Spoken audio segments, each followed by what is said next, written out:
Ringkaskan cerita, apa masalah awak? Saya nak cepat. Bang, Ya, ya. abang merokok ya?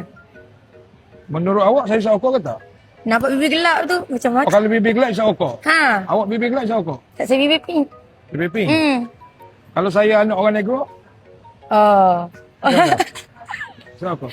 Isap- Apa masalah awak sekarang? Apa masalah awak sekarang? Ringkaskan cerita, apa masalah awak? Saya nak cepat. Ni saya nak tunjuk dekat abang ni, dia nak slip siram. Okey. Ni dia boleh merokok. Ni benda ni. Ha. Benda ni saya ada dah. Saya dah ada. Abang pakai tak?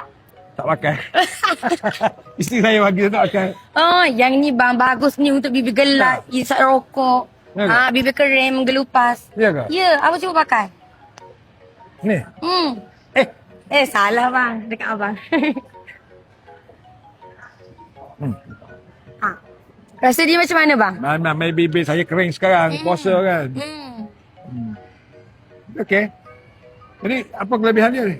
Dapat membantu untuk cerahkan bibir Okey, yang tak apa, saya gelap. pakai. Mulai hari ni saya pakai. Pakai bang, konsisten 14 hari. Isteri saya dah bagi 14 hari. 14 hari. Tak apa. Isteri cakap saya tak nak dengar. Tapi kalau ada manis cakap, apa dengar.